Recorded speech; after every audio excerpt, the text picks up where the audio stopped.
So today we have gathered with an industry expert to answer all of your questions and provide valuable insight into the job search process. Whether you are a recent graduate, a career changer, or new immigrant, or experienced someone looking for a new opportunity, we're here. We're here to help you by providing with the uh, practical tips, inspiration, and the tools needed to navigate the job market successfully. Before we dive into the Q&A session, I would like to introduce our guest. I'm delighted as we have Dean Kulaweera. Uh, please forgive me, Dean, if I'm not pronunciation your last name correctly. Please correct me. As an IT recruiter founder and CEO, Tech Recruiter 360. Dean is an experienced HR professional with a wealth of knowledge in talent acquisition and hiring process. He's also a LinkedIn influencer with 69K followers. Dean, thank you for accepting our invitation, and we really appreciate your time. Thanks to everyone for joining us today. Let me explain how the Q&A session will be continue or proceed.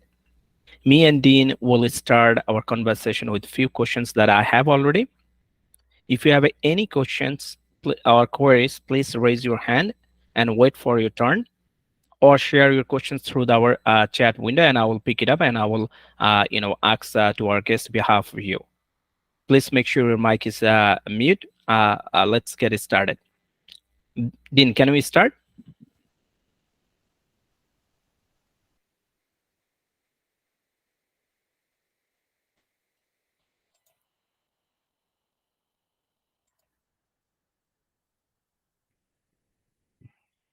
Okay, there we go. Can you hear me?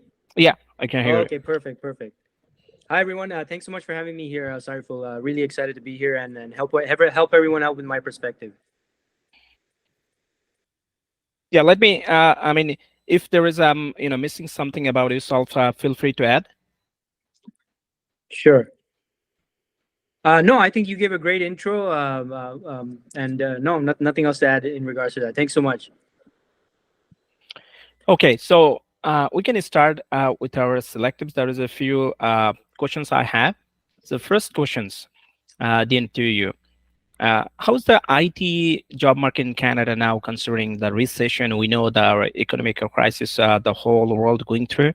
So, in perspective, that where we are right now in regards to the IT market. Yeah, so I'm definitely seeing a slowdown myself, Sariful, and not just myself. I've chatted with the fellow recruiters in the industry as well. Definitely noticing a slowdown. And I was actually also even reading this article by Indeed Hiring Labs where they shared some statistics. And this is not to freak out everyone or cause concern for all of you, but it's very important for us to accept the reality of the current situation, right? So I Yeah. just wanted to share a few statistics. I was reading this article again by Indeed Hiring Labs, and what they're noticing is based on their studies is job postings are down in most, especially in most tech hubs Mhm. and most Ontario metros over the past year. So in Kitchener-Waterloo area, for example, there's a decline of around 31% in job postings. Toronto, 28%. Vancouver, 25%. There's definitely a market slowdown.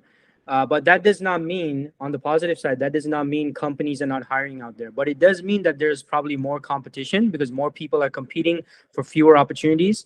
So it's much more important for all of you out there to really sharpen your skill set, really be able to interview really well, and really know how to conduct yourself in networking, being active on LinkedIn, so you can get around these current challenges we're facing in the market. But definitely opportunities out. You just have to make sure you keep putting yourself out there. Awesome. Thank you, Dean. Um, yes, especially like as you mentioned, like Toronto is 28% down, right? Yeah, So and we know that it's like especially the Toronto is the multicultural, multi-dimension people over here, and we have a lot of qualified people over here, and definitely higher competition, yeah, and it's a higher down right now. So that's why probably we see when there is the job postings within 5 hours, 200 applicant already that's applied, right. right? Yeah, absolutely. But as you mentioned that like it's don't be scared, this is the situation we're going through. Probably it's across the globe. It's kind of like that, right? That's So right. that we have to keep brush ourselves, sharp our skills, and just think positive, move on, right? Keep That's trying. right. Yeah.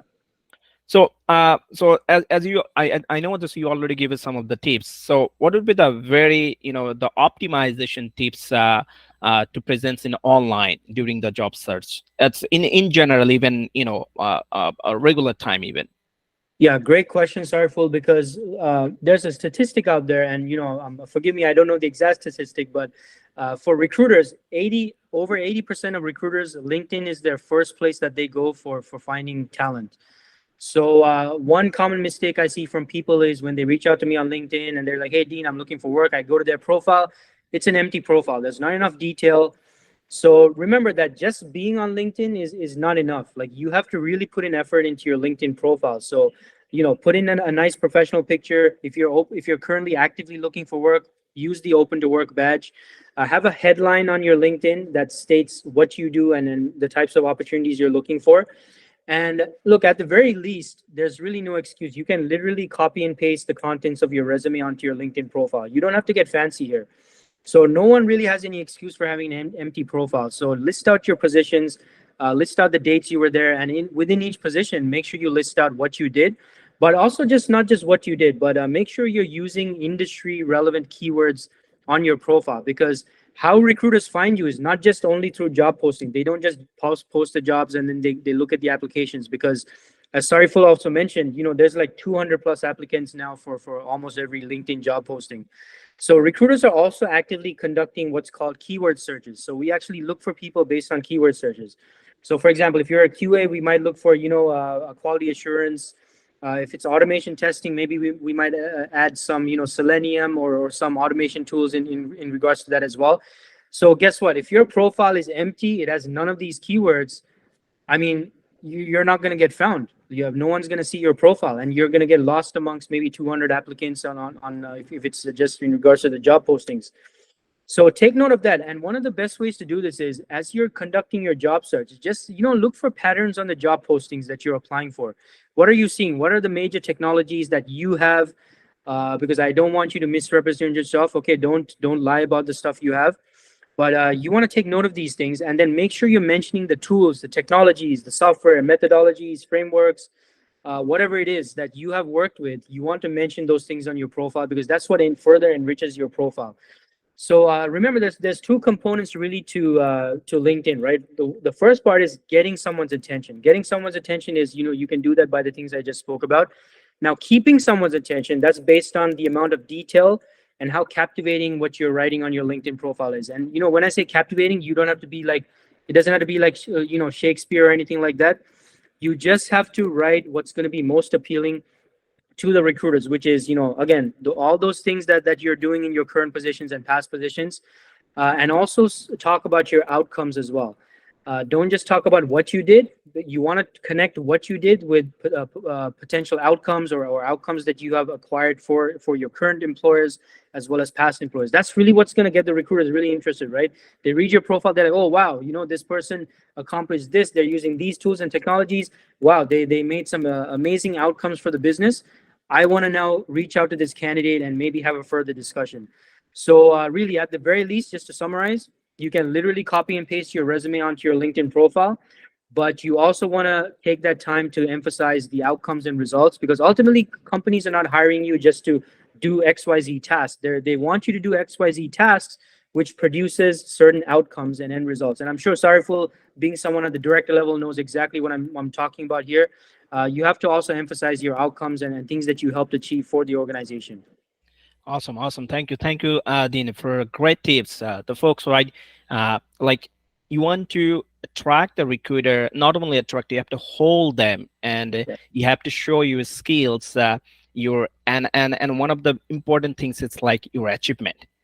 so that they can attract, at the end, like, you have to sell yourself. So Yeah. they don't know you, right? So nobody, the recruiter, they don't know you. Then why they would call you? Because you have to display yourself, you have to sell yourselves, you have to make them like, I'm the best in the market, and Yep. buy your product is like your skills, right?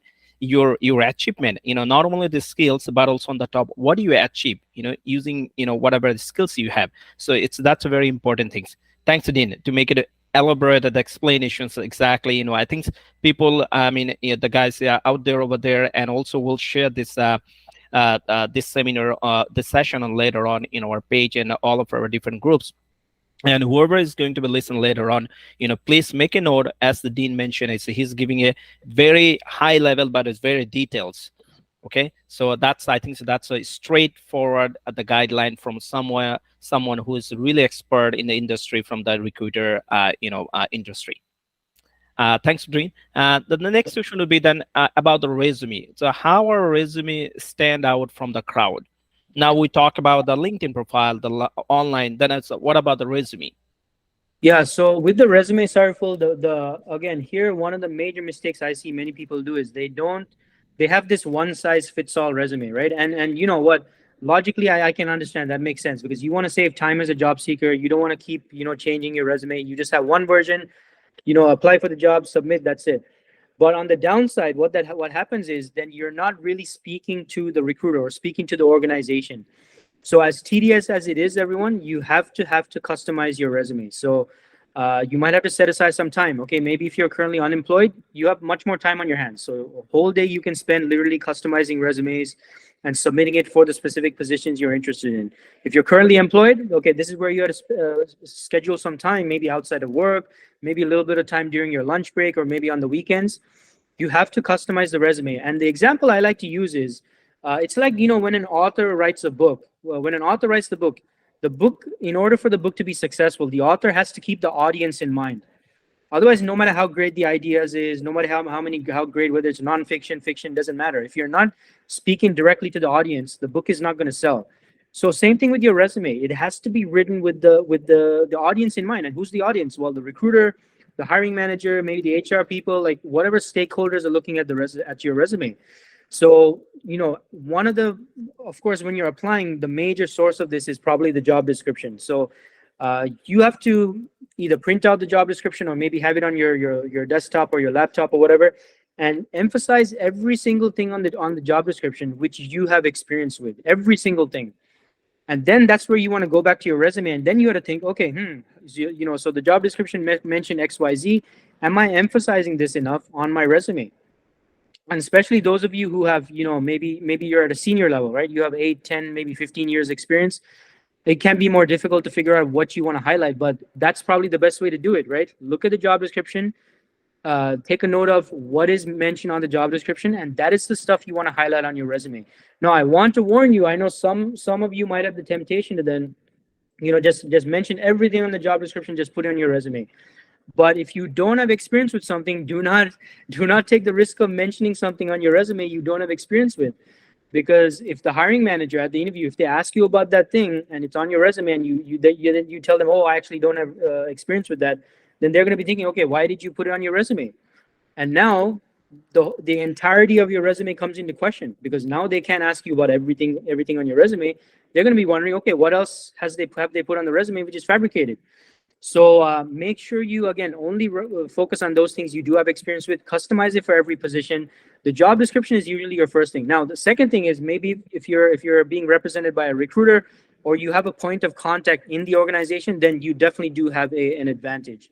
So ask the recruiter, okay, look, I appreciate the job description, but can you tell me, based on your conversation with the hiring team, or with the hiring manager or your client, what is really important for this role? And then they should be able to help you on figuring out, okay, what do you need to mention on the resume, what's important. That's the stuff you want to emphasize on the resume. And same thing, if you have maybe a friend, a former colleague, or someone internally, ask them, hey, do you know anything about this position? Do you know more about the project? Like, what's going on? What are the tools they're using? What's the technology? What is important? Because sometimes the companies, the job description might not be the most accurate. They don't always I've seen this especially at larger companies where they have a generic job description, and they kind of, obviously they don't have time, or maybe the HR person is preparing it. They're not personally involved in the project, right? I mean, let's be reasonable. So this is where for some further intel from someone, or again the recruiter or the staffing agency, they can help you figure out, okay, what's really going on here, so you can emphasize the things that's really important for the role. So it all comes down to customization. Don't be lazy with this, everyone, right? I mean, you have to customize your resume. That's really what's going to make you stand out. And going back to what I said about on the LinkedIn, and what Sariful also talked about, you have to talk about the impact and the outcomes you achieved. Otherwise, like if you take your resume, otherwise it's gonna read like a job description. The resume itself will sound like a job description if you're not talking about outcomes, right? Outcomes, KPIs, ROI, end results. So don't just talk about what you did. Connect what you did with the impact, right? What was the impact on the organization, the team? So any measurable outcomes, percentages, time saved, money saved, revenue increases, things of that sort. That makes what you did much more powerful and makes you stand out. Yeah, awesome, awesome, Dean. I think so. You give a great explanation. That's what exactly. I mean, as a team lead, I know that when I'm going to hire, what type of people I'm looking for. Are they just go through their description, or they are achieve something? Say example for a Yeah, QA, like so I was involved to implement, or to develop the automation, or say into in regression testing, and as a result, it was like save 70 to 80% each time. So it's something like you it's achieve huge. something like Yeah, that, right? yeah, So whereas exactly. it used to take you 4 to 5 days, now it's down to the like 3 to 4 hours, which is 70 to 80% time saver. So every release, like say every 2 weeks, there is a release going on. So that's what we're achieving right now, and I'm part of that. That project. That's something like you achieve something. And also another great point you mentioned, that like sometimes even job description doesn't mention everything. Yeah, I can give you right. I mean, you just read my mind. uh, yeah, I talked to one of my students, and he found a job in Alberta, health services just yesterday, and he pinged me, and I went through that, descriptions. Usually, I give them a some sort of very high level guide, like what type of skills they're looking for, and then I know someone, one of my buddy. He used to work in Alberta, health services a long time, more than a decade. So I right. called him, my buddy, and he said, as soon as I tell him, he said, I know exactly how much the salary. I mean, he knew that. He knows that industry. He was over a decade up there. Now he's working in Ontario Health Service. So he told me, look, whatever is they're saying, and he gave me some of the inside technologies not mentioned. He said some of the ERM applications. One of them is a Sunrise. You know, there is a application they use. It's not mentioned. It's up there. He said, Yeah, if you're students that apply, give them these tools. He exactly give you the name of the tools. He said, ask them, go through that, the online, get some inside idea. At least he can say that he has knowledge based, not experience, but knowledge based idea about the tools, because those are the tools they're using inside, and in the job description, they literally, miss those things. They didn't put that. But that's right. You're right. It's a job description is not always 100% like what's there exactly looking the skill set, or the tools. that's right. And a perfect example, Sariful. So, I'm glad that you shared that, so people know that these things do happen. And also, you mentioned that where sometimes we get really lazy about the resume of customization job to job. Yeah, uh, I always say this, looking for a job, it's a full-time job. yeah, it is. Yeah, absolutely, 100% agree. So you have to put some effort. You have to not only the search, then you have to narrow down that which is like really match with you. Then go through the job description and see that's like what do you have, what do you don't have, and then based on that focus yourself, like update your resume.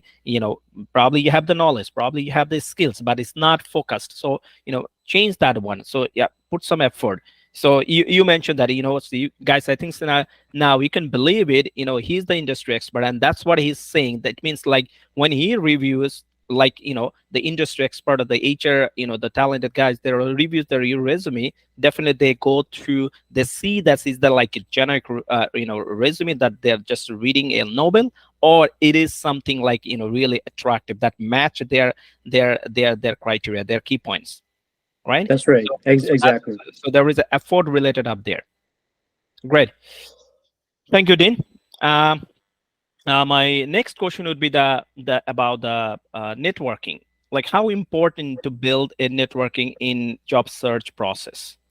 Yeah, I mean, networking, it can be understated, like how important it is, because as you mentioned before as well, Sarful. I mean, I'm noticing, right? Like when you go on if you simply go on LinkedIn, you look at the jobs, you do a job search for some, whatever position you're in, there's like hundreds of applicants. So how does someone, I mean, stand out really? I mean, there's only so much you can do with your resume. There's only so much you can do with LinkedIn. So what does that leave us with? I mean, we have to network with people. We have to find out what other routes and avenues we can use to get to where we want to be, right? So this is where and most people think about, the most common one is recruiters, right? But look beyond recruiters as well. And I'm saying this as a recruiter myself, because ultimately as a recruiter, my recruiters are employed to assist the hiring team. Like, our primary mandate is to help the hiring team, right? Not to help job seekers. I know that might sound surprising to a lot of you, but this is a common mistake that people think, this that, oh, Dean, you're a recruiter, you got to help me find a job. No, I actually help the hiring team find people, right? So the extent to which I can help people is dependent on what I am actively recruiting on. So outside of recruiters, well, actually, before we get to outside of recruiters, so within recruiters, there's of course corporate recruiters, and there's recruitment agency recruiters. Now, I find a lot of people, they mostly focus on recruitment agencies, which is great, but you also want to not ignore the corporate recruiters, because the corporate recruiters work internally at the companies that you want to work for. And you know what? If they can, if you can help help them save time in finding people, I mean, that's like a godsend for them. So instead of them having to go through hundreds and hundreds and hundreds of applications, if you sent out maybe a connection request on LinkedIn, or maybe you go to a networking event, you introduce yourself to them, you might save them hours and hours of time trying to find you, assuming that you have the right skills and knowledge and all of that. So don't ignore the corporate recruiters, right? Connect with them on LinkedIn, introduce yourself, let them know a bit about your skill set, your background, maybe a recent achievement you've made at your employer, and let them know the specific position that you're interested in at the organization. Don't say, oh, hey, hey, Mr. and Mrs. Corporate Recruiter, I'm interested in a job opening at your company. No, don't be vague. Be specific. If there's a specific job opening, copy the job ID, or maybe copy and paste the job posting. Put it in your message so they know which one you're referring to. Because recruiters are not recruiting on just one position, right? I mean, they can be recruiting on up to maybe 10, 15, 20 other positions. So just keep that in mind. Other thing is, you wanna connect with your peers, right? So fellow people in your profession, maybe fellow software developers or QAs or project managers, whoever it is. Like, look for people in your network that might be connected to these opportunities at the companies you want to work for. So this is where you want to reach out to them, have a catch up, meet up for coffee. Let them know about your status. Let them know that you're currently on the market for new opportunities. Let them know maybe some recent achievements you did, because they want to feel confident about referring you as well. The mistake here I see is people, your people are reaching out to people. They're like, oh, hey, I'm on the market for work. Can you refer me for this position? But that's not how it works, right? I mean, that's not networking. If you think about it, that's pitching. You're no different than those Bitcoin guys. If you think about it, right? You're just getting right away into, hey, do you want to buy Bitcoin or something like that? No, you're right, Saiful, right? Yeah, So that's you what have to, I wish that I could show my some of my the messages. yeah, Like, it's flooding your messages, and you are just giving a pain to the people. How the people they know you. Like, you just say, hey, I see the opening on your company. Can you refer me? yeah, How this exactly. works? Come on, man. Use your common sense. That's right. Uh, I mean, if someone else even knock you and ask for a referral, are you going to do that? Yeah, That's exactly, the networking doesn't work this way, right? So, exactly, exactly. I mean, we know that we're here to help, and as well as you guys also desperate to get the job, but you have to follow the right attitude. You have to show the attitudes, the right behavior, to build your network, right? Yeah, That's go ahead. right, Yeah, please. exactly.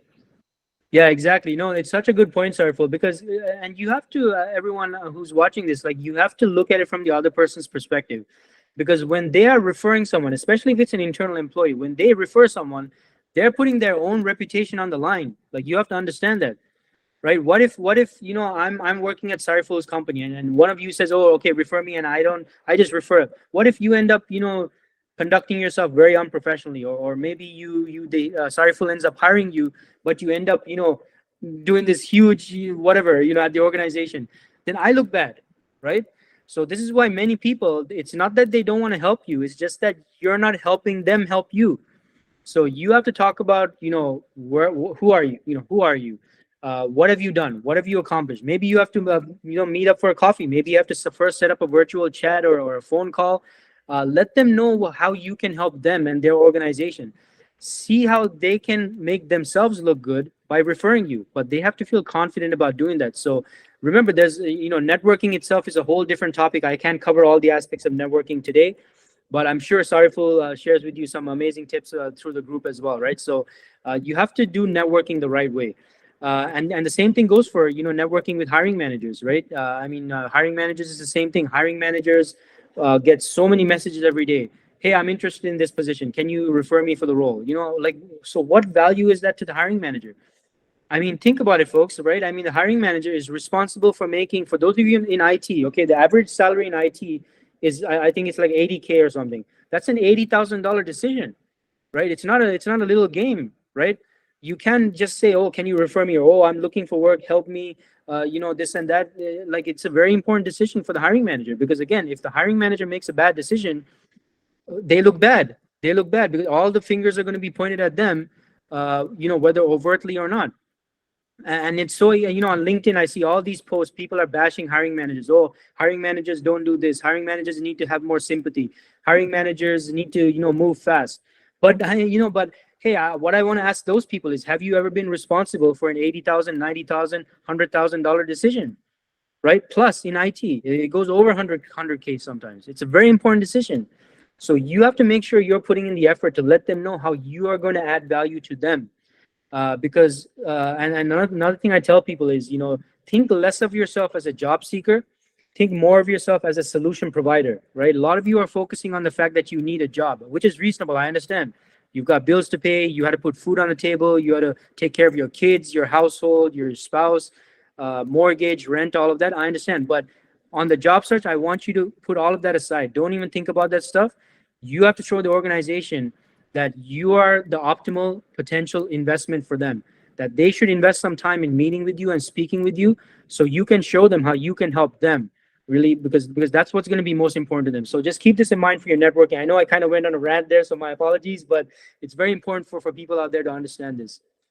Yeah, awesome, awesome, great, Dean. I think so, the people will realize that the pain. There is a pain other side for the recruiter side. The Yeah, people too, they are over here to help us. But I think it's like, guys, this is a big decision, and the company, they're trusting on them, build their team, and yeah, this is and they are the first steps, like through them, that there is a bridge developed between the employee and employer. So yeah. it's a big decision, man. So we have to show them, like, you are not making a wrong decision, if you That's select right. me. So you have to prove that. Just don't say, like, you are not helping, we need a help, blah, blah, blah. Those things doesn't make sense, Yeah, it's really create a zero value. And to be honest, it's, in regards to referral, it's like, it's very important, internal referral. I remember that I can give you a very quick incidents. I remember that the back in those days when I was in Google. So one of my school friend, university friend, he applied. I knew him very long time, and we had a couple of courses together. But after that, there was a long gap, a few years. Then all of a sudden, he sent me email. And then he said, "Hey, I want to apply up there. Can you refer me?" Then I said, "Why not?" Then when I went to the referral, like, the Google, they have internal referral systems, like, that's a long from, trust me, it takes me a couple mm, of days even. And it makes me worried even, when I go for refer, because it is something, I remember that there was a one question I was up there, like, when did you last talk with him? you know yeah, you- so they want to ensure you just don't know them. They want to ensure that you have a regular engagement with him, so yeah, recently, what's you doing. So there's a lot of other aspect they want, not only the skill trumps and things like he's able to do it or not, but also there is a lot of psychology, other stuffs. And it makes me really even a little bit, because I didn't know, I didn't have a contract with him a long time. So yeah, I have to call him back before I fill it up the form. So I have to talk to him and ask him some of the things that I need to know then I have to fill up and submit this the referral things. So it is very important because company, they wants to know that they're trusting even internal employee or the HR people, but you know uh, how good you are, not only as a tech, as a talented, but also like your psychological status, like your other behavior. That's very important because will impact on their culture. Exactly. So Exactly. it is not just simple, you just send a message and ask, I need a favor, can you help me? That's not something like, a lot of times. That's why, I'm really sorry that, a lot of times I'm responsive in, that kind of, because Mhm. it is not something like you want, you are not, letting me help you. Yeah, You exactly. have to tell the proper way, so that we can help you, as a Dean mentioned, like maybe you can have a chat first, and then give your introduction and have a coffee together, and just build a network. And this is not a one time thing. So like, so when you build a network professional network, it will stay forever. And in moving forward, if you're able to earn the trust, it will work, your next searching too. So Yeah, this is exactly. very important. Nice. Great, Dean. Yeah, thanks, sir. Next question is like about some of the common mistake we do during the interview. When you face the interview, we know this interview is one of the big shaking things. It's happening. Yeah. People, even sometimes I feel even sometimes a little bit nervous. This is very natural things. The interview is interview, but we see these people, they make some common mistakes. What would be the advice to avoid some of the common mistakes? Yeah, so based on my experience, one of the most common mistakes that, and this is based on my feedback from hiring teams, right, over the years. One of the most common pieces of feedback is, number one, candidate was not prepared to talk about their experience on their resume. That's probably the top one. And what is meant by this is when, either when the recruiter, sorry, the employer or the interviewer is asking about, okay, tell me about this position, or tell me about this project. Candidates are not prepared to speak about it. They can't remember. Maybe they're going to ask you about something from a few months ago, a few years ago, maybe 3, 4, 5, 6 years ago.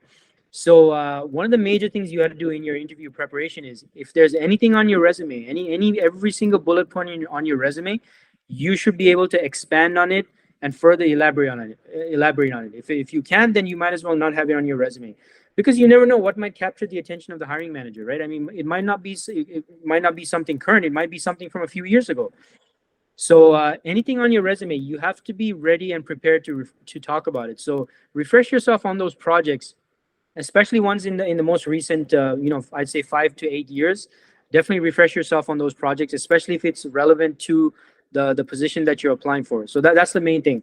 Second thing that I've received in terms of mistakes that people make is either being too vague in their responses, so giving very abrupt 1, 2 word, 3 word answers, and the other side is going into way too much. I mean, talking about something for like 10, 15, 20 minutes, like too long. So you have to really strike the balance. So what I advise people to do is, in your responses, make sure you're being direct, concise, and to the point. The risk when you start talking about a whole bunch of different things is you sometimes forget about what you were supposed to talk about in the first place.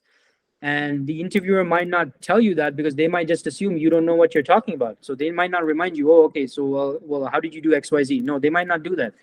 So make sure you're paying attention to the question and responding to what's being asked. And in relation to this, I would say probably the third and final thing that I've seen that people make the mistake on is probably not doing enough research on the actual interviewer themselves, and also the company as well. Thankfully, the company, most people do research on the company, but make sure, if you're on LinkedIn especially, take the time to just look up the person who's going to be interviewing you. Maybe don't add them just yet. Don't add them before you meet them, but look at their LinkedIn profile. See, look in their background. You might find some things in common, which is always good. Look at how their career has progressed. What kind of a background do they come from? Right, that'll help you anticipate what type of questions they might ask. For example, someone who comes from more of a business background, you can probably anticipate that they have more of a business perspective, and they'll ask you things from that kind of a standpoint. Someone more from a technical background, maybe they're going to have more of a technical and analytical mindset. They're going to ask you those types of questions. So it really benefits you. So make sure you do that research as well. There's so many other things, but top three that comes to mind would probably be that. Great, great. This is you brought a very, I mean, very important, but a lot of people they meet. I know that people they search about the company nowadays. It's pretty much everyone they Yeah, do, but about the interviewer. So checking just that's what I do. Even I tell all my students one on one. I do say, look, just spend a few minutes, right before a couple of days ago before your interview. Nowadays everyone have a professional LinkedIn profile, so go there and get the idea like about his yeah, background, and based on that you can assumption like as Dean mentioned that like if it's a business, so he will probably talk about the more about the business process, about the the business product, all those things. If someone very tech savvy, probably they will talk in direct more specific about the technology, your skill set, those things. So based on that yeah, you can have a assumption like what type of where would be the your preparation, the focus more so those things. And also very silly things, but and other things like don't be late. yeah. Exactly. Yeah, absolutely, This is absolutely. looks very bad, so if you're late, even though it's happens sometimes, but it's looks pretty bad. There is no excuse to to be late during an interview. uh, Yeah, exactly. so great. Thanks, Dean. Yeah, no, Let's move on our next questions. Uh, what advice you have? We live in a multicultural dimensional, the big city in Toronto, especially in Toronto, Vancouver, or all of the big cities. There is a multicultural. It's a lot of immigrants. It's the land of the mhm. immigrant. And a lot of people they see the IT have the wider the future, and even job prospectus, future or career. A lot of people they think they are going to change their career. So what advice do you have for someone wants to change their career? Yeah, this is such a great question because I get to ask this question quite frequently. And one, again, I don't. It's not that I'm being negative or anything, but I'll start with one of the major mistakes that people make is, and that is, they think that just because they're transitioning into a new field, none of their previous career experience, they're going to totally ignore that. None of that counts. But that's not the case. What you really want to do is you want to look for your transferable skills. So maybe before you were, in a totally different field. Okay, fine, fair enough. You're going into a new field. That's okay. That's great. But you want to now look at the intersection between those two, and that intersection is transferable skills. So were you doing before? Whatever your role was before, what are all those things that you did before? Of all those things, what are the things that you can actually use in this new field and this new career? So maybe before, if you for I'll just use a very very simple example. Like maybe before you were working in customer service, now you want to go into a sales position, maybe. Well, you probably want to talk about your communication skills, conflict resolution skills, all those things from customer service, which you can apply to a sales role. And it's the same thing in any, technical focus role as well. What were you doing before, which you can apply to this new area? So that's a major thing that many people do. And the second thing is you want to then address any disconnects or gaps, right? So transferable skills is one thing, but there's still going to be a bit of a gap, right, between your ability to get into this new field. So this is where you got to do some research. Set up some networking with people who are already in the field. Get their insights on, okay, hey, what are some popular certifications? What are some courses? What are some trainings that I can do to help reduce that gap in this new field you're trying to get into? May that not be completely reduced because you don't have that hands-on experience just yet professionally, but at least you can do things to minimize it. So in regards to career transitions, I would say these are probably the two main things. Okay, great. I think it will help tons of people, especially over here, who wants to, the change their career from different background to the IT. How you can make ready yourselves. I mean, it is doable, right? Yeah, it is doable, but there's a few things like you can link with your previous, don't just think like, whatever you had, your previous experience is just a waste. You can link with that, and based on that, you can find the right area. In IT, there's a lot of window. It's not only Yeah. just software development. There's a testing, there is a DevOps, there's a tons of things up there. So find out the link with your previous experience that you can use over here. Maybe not the 100% direct, but there is some way you can. There is a sales. If someone is like was sales, but there is a nowadays there's a sales engineer. Yeah. They use the engineering mechanism in sales. So easily you can transfer on a sales engineer, other than like a software engineer. Okay, Yeah. something like this. So and talk to the, I think so you mentioned a very great point, that talk with the industry expert who can Yeah. give you the guideline, and those guidelines is priceless. It will save you time, and it will give you the right path. And definitely, some of the required some certifications. So if it's related, especially in tech, there is tons of certification.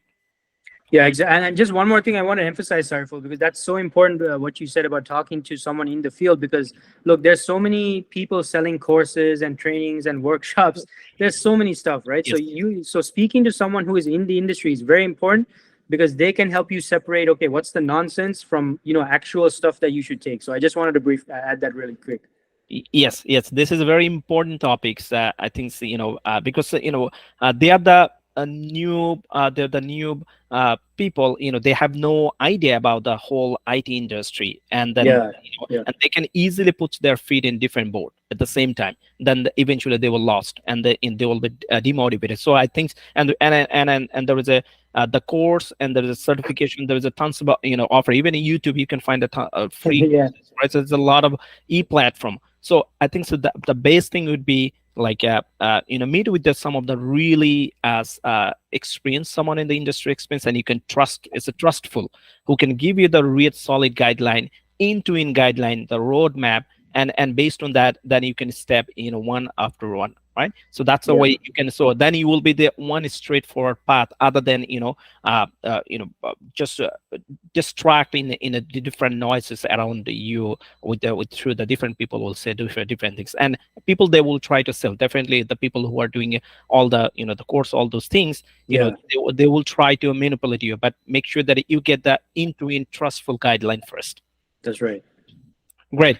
And also about the career gap. So and especially with the migrant, we know, I find a lot of times my students, who wants to uh, change their career from different background, as well as a lot of times we see a lot of our sisters, they have, it's the part of their life, so after they Yeah. move to different country to different country, and then also the family reason, there is an employment gap. It's probably the same industry, like they had a background, say IT, they had a bachelor in computer science or masters, and then they worked few years, but after that there is a few years, like 4 or 5 years, whatever the reason, there is a gap. How they minimize that gap, like they are now, it's the same industry, but it's still there is a gap of like experience, how they can, what they can do exactly up here.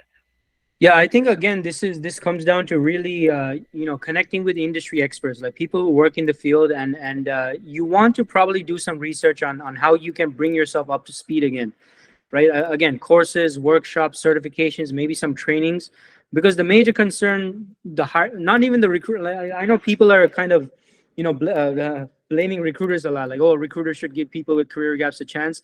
But really, it's, I mean, if it was up to recruiters, it makes our job easier to just present anyone who has the right experience, even if it's in the past. But really, it's the concern of hiring managers. The hiring managers' concern is they're going to again invest in someone. They want to start getting their ROI as soon as possible. The concern with people with career gaps is, especially if it's a recent career gap, is how much ramp up time do they need? Do they need to train this person? Do they need to give them some more time?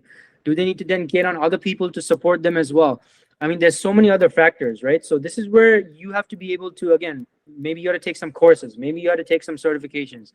If you are, make sure there's a practical component to it. So you want to show the hiring manager at the interviews that, okay, yeah, maybe I've been off the market for a year, 2 years, 3 years, but I've been taking these trainings, these workshops, these certifications. Here's my portfolio of some sample work, showing that I can do what I'm talking about. You want to minimize that concern, because ultimately that's the real thing keeping you from probably being considered. Now, a quick thing I wanted to mention about recruiters is recruitment agencies might be hesitant to present you, especially if it's a recent career gap. I'd say more than a year career gap. You should probably focus your networking with corporate recruiters, right? Recruitment agencies, you got to keep in mind that we charge a fee, like a commission, on top of the salary that you get paid to the employer. So what happens is the employer wants us to find people who have very current, very recent work experience. And it's not that we don't want to help you. It's not that we don't want to, help you out or anything. It's just that the demands from the hiring manager is much greater because they're paying us something on top of, your salary, right? And it's not just a little bit. It could be tens of thousands of dollars on top of your salary that they had to pay us. So their expectations from us are higher. So if you have a career gap of, I would say, more than a year, that's recent. I would say focus more of your networking with corporate recruiters. Corporate recruiters are more open to maybe having conversations with you as long as you upskilled yourself, you've kept up to date, so they can help you. But after you start working again, and after you started working and you've been working for a while, then of course recruitment agencies will be more open to working with you again and seeing if they can help you. But just wanted to emphasize that. Great. Thanks for giving a very honest opinion. I Yeah, think it's a really great. From as a candidate, we are always confused about that. Like, yeah, we talk to the directly, probably the direct HR people. They are like a little bit, they ignore us. They will not accept us. Maybe we have to go through the agency would be the better way. But you make it a very clear. In regards to that, since we're going through a very difficult time, especially a lot of layoff. This is the time of the layoff. The people are tons of people they're getting laid off.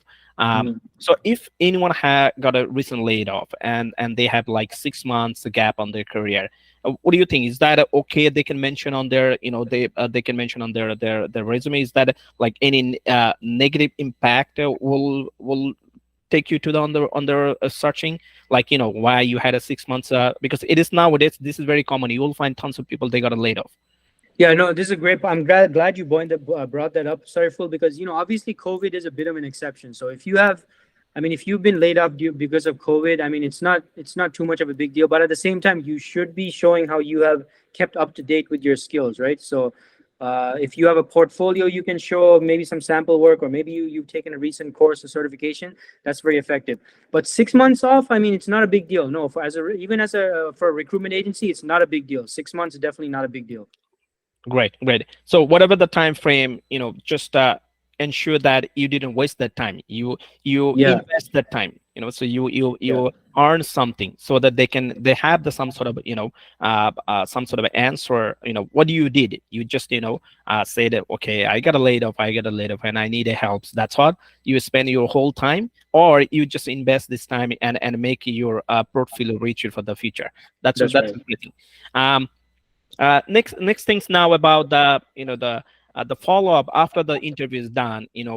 There is a follow up we do at the with the after the application or interview submission. So what would be the effective way to follow up? After the interview done. Yeah, so one something very important that I see that many people don't do is the best way to the interview itself is the best place to establish the follow up from that point onwards. So many people, after the interview, they shake hands or they say, okay, thanks so much for your time, blah blah blah. That's it. No, like you have to get an idea of what happens from this point onwards. So before the call ends or before the video call wraps up or the in-person meeting ends, ask them, what can I expect to happen from this point onwards? What is the next step in the process? How soon can I expect feedback? What does the feedback loop look like? And see if you can get a specific time frame or date from the hiring team or the recruiter or whoever it is you spoke with, and let them know, okay, so hey, I appreciate your time, appreciate you letting me know about that, so I will be following up with you on XYZ date to get your feedback. And that's what has to happen. And this allows there to be more realistic expectations for everyone, not just yourself, but also for the hiring manager or the recruiter or the interviewer, so they know what to expect from that. They know that you're going to be following up with them and checking in. And it also shows interest, right? If you're saying that, okay, I want to know what's the feedback, I want to know the next steps, when can I hear back from you, you're letting them know that you're someone highly interested in the position. And beyond that point, the first follow up I would say is probably the thank you note. Now, I know some people have mixed feelings about thank you notes.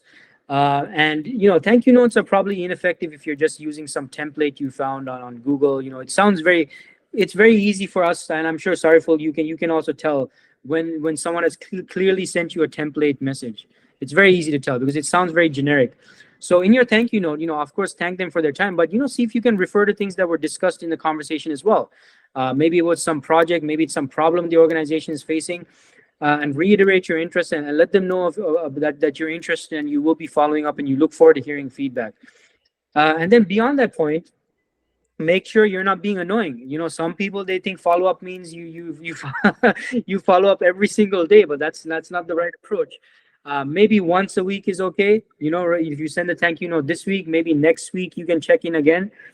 So be reasonable with your follow up, but you want to keep showing interest. Don't come across as desperate. Don't say, "Oh, I'm still looking for work," or I thought you're going to get back to me. Don't blame the other person. Don't say, "Oh, you said you're going to get back, you didn't get back." No, don't do anything like that, because they also have so many other things going on. So keep showing interest. Be reasonable.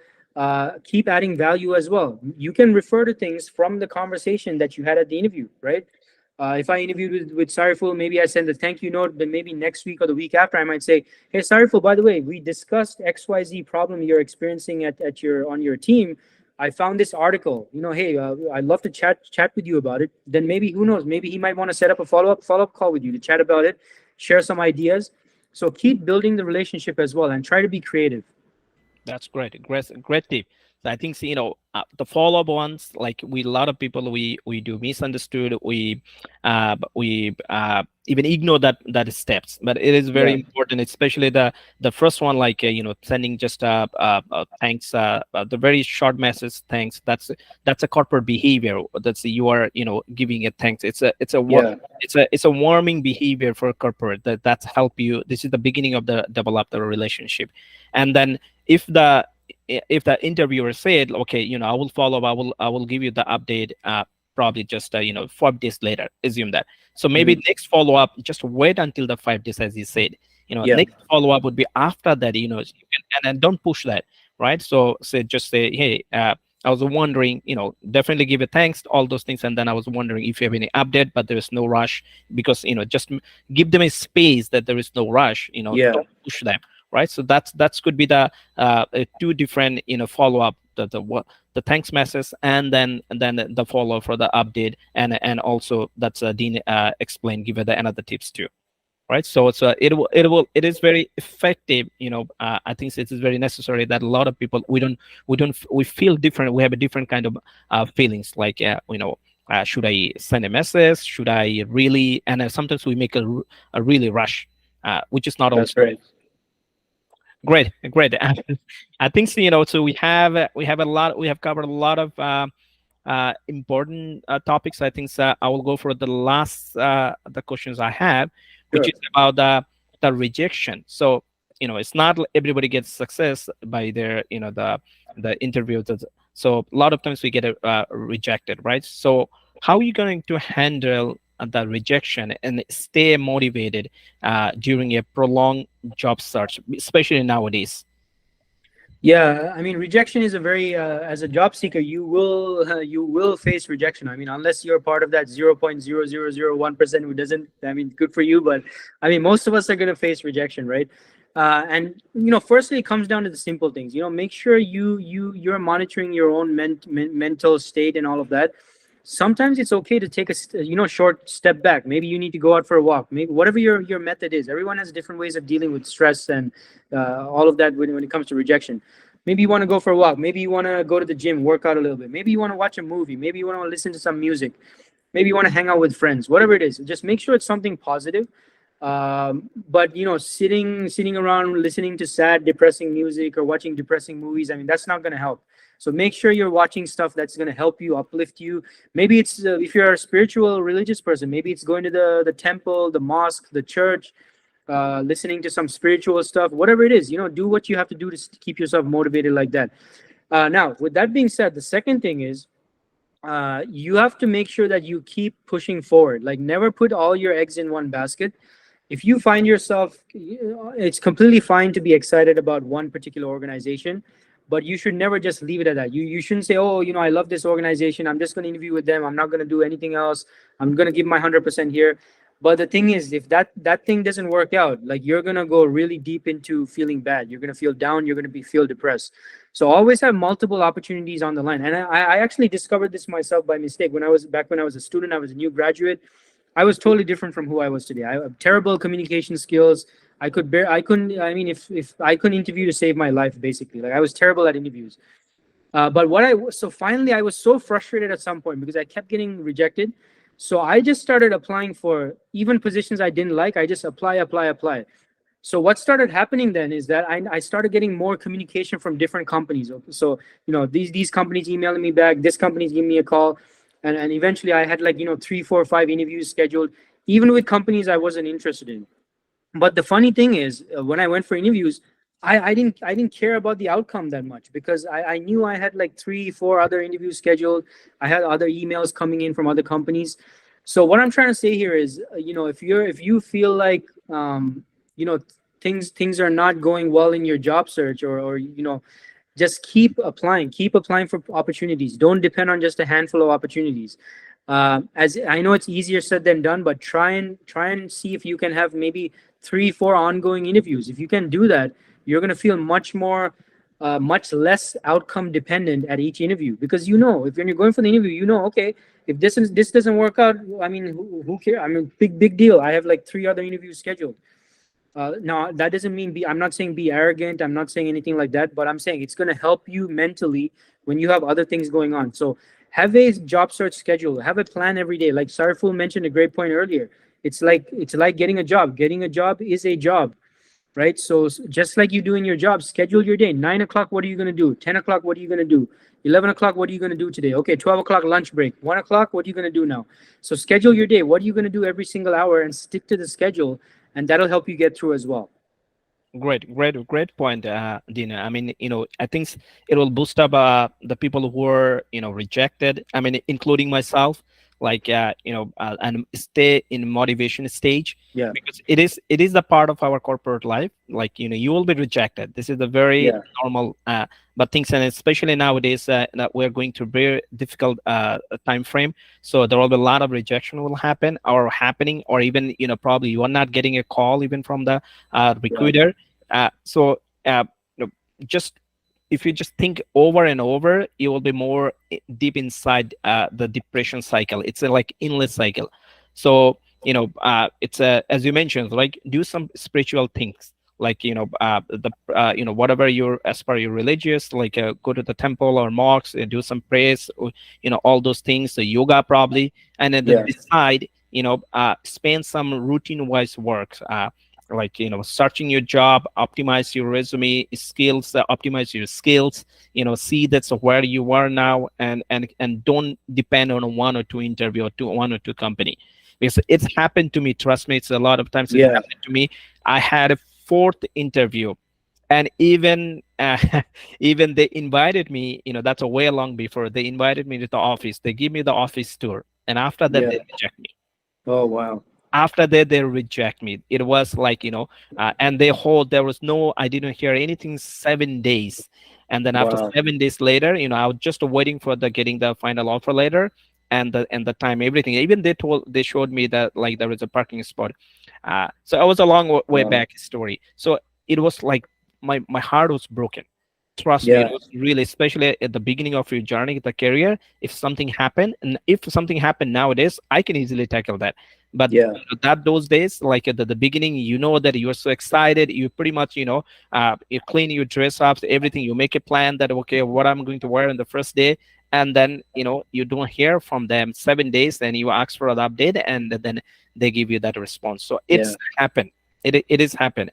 But still we have to move on, and for that, we have to make ourselves ready, and applying, keep going and applying, right? So this is something like you have control, that applying, searching. But the I always believe one thing is like one success call can change your entire life, can change your entire scenario, with just hmm, one simple success call. And if you don't yeah, apply, you are not getting a job. So if you don't apply, or there's no difference not applying and rejection, right? So Exactly. the result is zero. So then it's take the chance, like apply and see this. If there is, you never know, which one is going to work.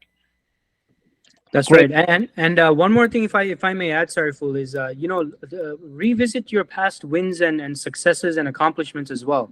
If you're someone who's been working for a few years, I'm sure you have various accomplishments that you're proud of. Maybe it's trophies, maybe you won awards, maybe some kind of accolades. Maybe it's certain things you did in some project that resulted in a huge savings for your employer or a huge revenue increase. Whatever it is, uh, keep a journal. Write down all those successes you had. So when you're feeling down and depressed, like you're thinking, "Oh my God, no company likes me, no one's responding, nothing," then you take out that sheet of all your accomplishments, read it over, and I guarantee by the time the end of the list you reach, you're gonna feel much better about yourself too. Great. Thanks, Dean, for all of your tips. Um, let's say I know our time is already up. So we're exactly an hour over here. So let's say that if we have a couple of more minutes, if anyone have any questions, Yeah, sure. uh, can you? Okay, you want to? I think somebody sent a message. Uh, Austin he's asking like, should I add resume video into my resume or cover letter? Should I add a resume video into my resume or cover letter?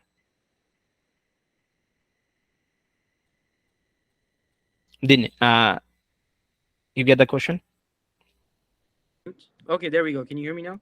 Yeah, I can hear. Yeah, Austin, typically, I mean, and this is my perspective is coming as a recruiter. Like, we don't really look at, I mean, maybe some organizations do, but really the quickest thing is we look at the resume, we notice the things we like, we notice the things that see you as a fit for the role, and then we go ahead and contact you or reach out to you. So I would say, I mean, if it's like a link or something, you have nothing to lose by adding it. Of course, go ahead and do that.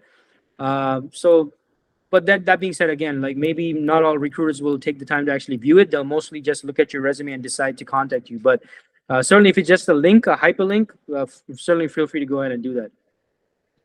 Yeah, I think so. One of the important, as you mentioned, that some of the project, maybe it's like if you have some of the project you did, your own project, like prototype project, then you can share your GitHub link where you Yeah, actually absolutely. source your Yeah. project, right? Exactly. Those are the real meat.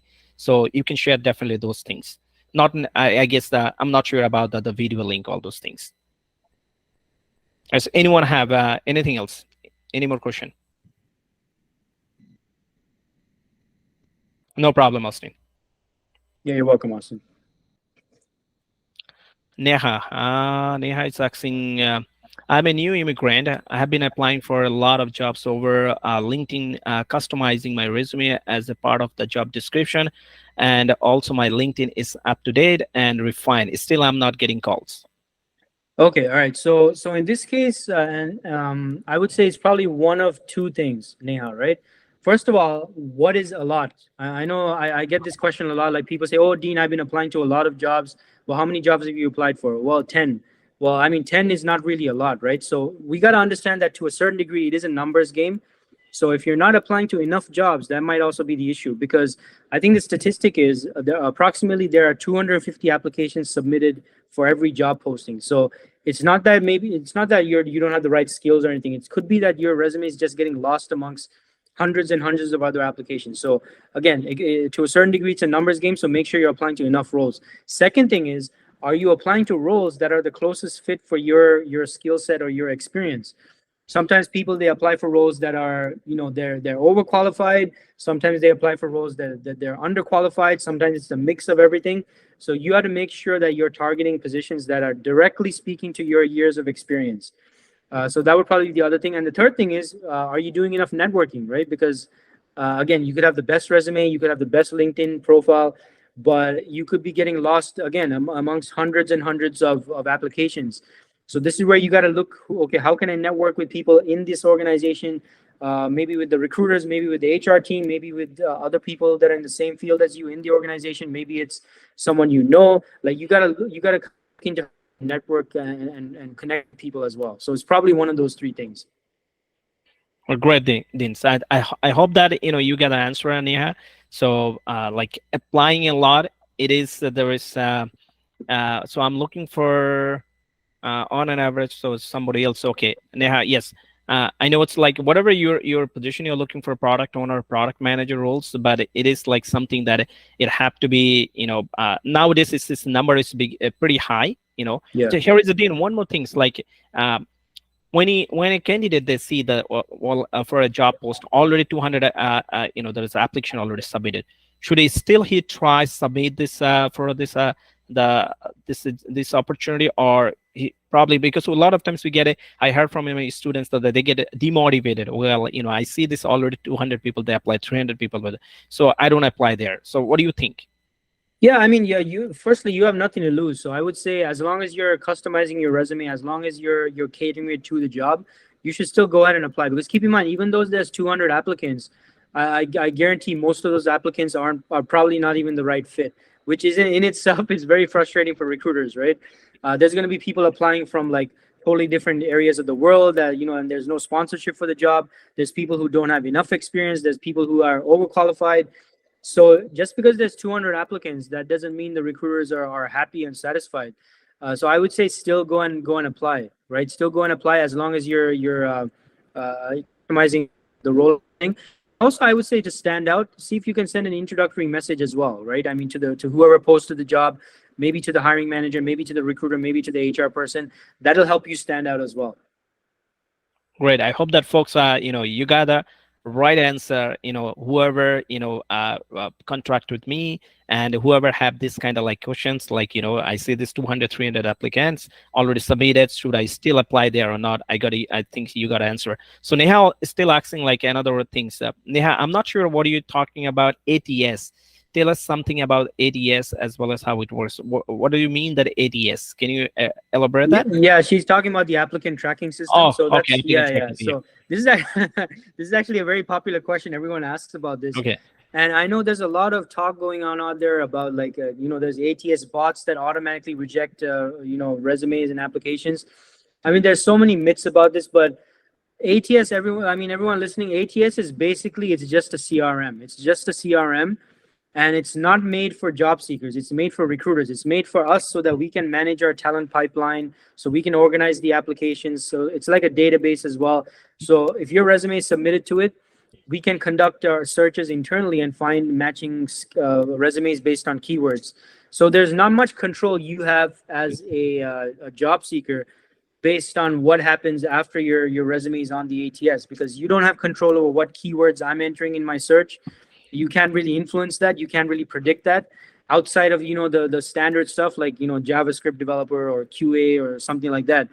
But you don't know what terms I'm going to use. So the best you can do is make sure you customize the resume. Make sure you see if you can reach out directly, maybe give an introduction, and outside of that, there's not much you can do with the ATS. Yeah, that's not our part. Okay, Yeah. guys. Don't try to find out the secret of that. Yeah. That's right. Okay. Any more questions, guys? No problem, Nihas. You're Uh, welcome, Leah. Vera, I'm applying for a job since last 1 year, and I have applied more than 2,000 jobs, and I Wow. haven't received any relevant from any employer. Even they have valid LMI, even they have valid LMI for that position, and I'm a network engineer with the 10 years experience.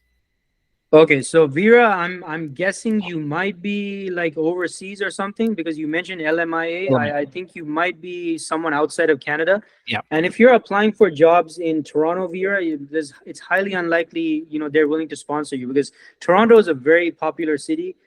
We have a large population. What you probably want to do, Vera, is, and I'm guessing, unfortunately, those 2,000 jobs must be in. Yeah, see, there you go. He's from Yeah. India, he's saying. So that's probably what's happening. So as a first step, I would say look at smaller cities and towns, maybe outside of Toronto. They sometimes do experience a talent shortage. So smaller cities, maybe more remote areas of Canada, they might be more willing to sponsor you. But outside of that, probably speak to an immigration consultant, figure out what your options are for relocating or moving here. Yeah, especially this time. This is a very wrong. Exactly. Exactly.